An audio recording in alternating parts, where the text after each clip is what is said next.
Misteri Gunung Lawu Angker telah menjadi mitos yang mengiringi setiap pendaki yang hendak mendaki Gunung Lawu. Namun hingga kini masih juga belum ditemui mengapa bisa gunung ini terkenal angker dan penuh dengan kisah-kisah mistis. Untuk lebih mendalami mengapa banyak mitos yang menyebarkan bahwa Gunung Lawu angker, marilah kita telisik melalui awal mula legenda dari Gunung Lawu tersebut. Kisah ini berawal dari masa berakhirnya Kerajaan Majapahit, yaitu pada tahun 1400 Masehi. Kala itu, orang yang menduduki kursi kerajaan adalah Prabu Brawijaya V. Beliau adalah raja terakhir dari Kerajaan Majapahit. Singkat cerita, Raden Fatah memasuki usia dewasa.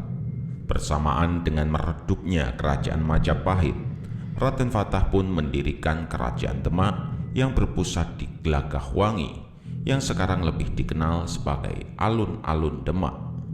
Kenyataan yang membuat Prabu Brawijaya V merasa gundah. Pada suatu malam, Prabu Brawijaya V bersemedi. Dalam semedinya, beliau mendapatkan petunjuk yang mengatakan bahwa Kerajaan Majapahit akan redup dan cahayanya akan beralih ke kerajaan sang anak, yaitu Kerajaan Demak. Sesaat itu pula, Prabu Brawijaya V meninggalkan Kerajaan Majapahit menuju Gunung Lawu untuk menyendiri. Setelah meninggalkan kerajaannya, sebelum naik ke Gunung Lawu, Prabu Brawijaya V bertemu dengan dua orang pengikutnya. Masing-masing dari mereka adalah Dipamenggala dan Wangsa Menggala. Setelah sampai di puncak Hargodalem, Prabu Brawijaya V berkata kepada dua pengikut setianya. Selesai mengucap kalimat itu, Prabu Brawijaya V pun menghilang.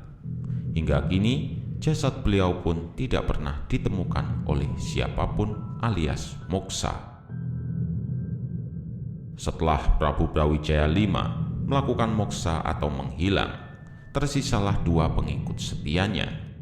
Mereka adalah Sunan Gunung Lawu dan Kiai Jalak. Sejarah bercerita, mereka berdua menjalankan amanat Prabu Brawijaya V untuk menjaga Gunung Lawu.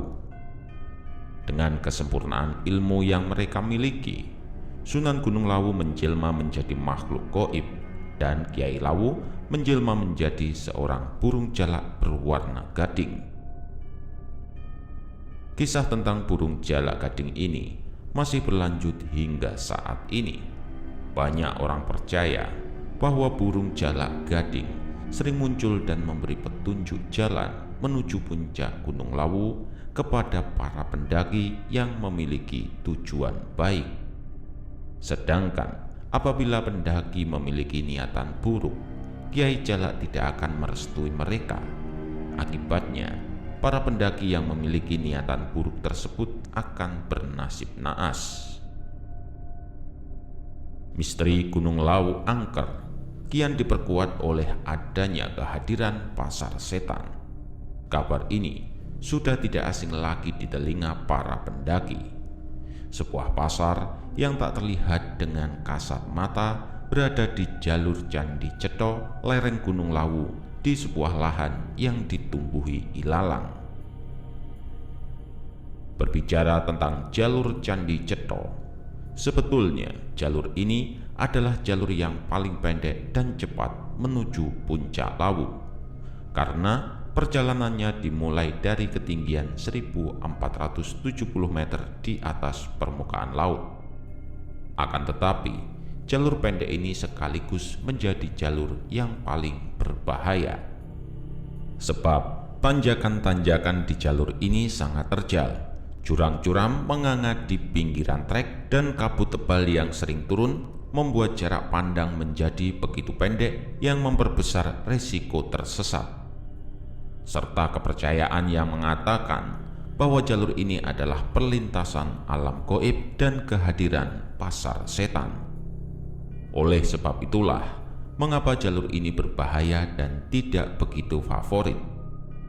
Para pendaki biasanya lebih memilih dua jalur lainnya, yaitu jalur Cemoro Kandang dan jalur Cemoro Sewu.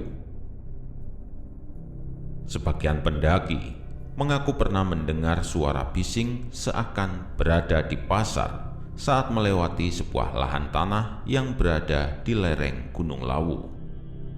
Terdengar pula suara sedang menawarkan dagangannya. Konon, apabila berada di tempat itu, kalian akan mendengar suara-suara aneh tersebut. Maka, kalian harus membuang salah satu barang yang dimiliki, sebagaimana orang yang sedang bertransaksi dengan cara barter. Selain kisah tersebut, masih ada banyak lagi beragam mitos yang beredar di masyarakat bahwa Gunung Lawu ini memanglah terkenal angker dan memiliki sejumlah misteri yang mengiringinya. Mitos lain menyebut bahwa jangan mendaki dengan baju berwarna hijau. Ada pula yang menyatakan untuk tidak membawa rombongan berjumlah ganjil. Kisah lain menyebutkan bahwa mandi air berkhasiat di Gunung Lawu sangatlah bermanfaat.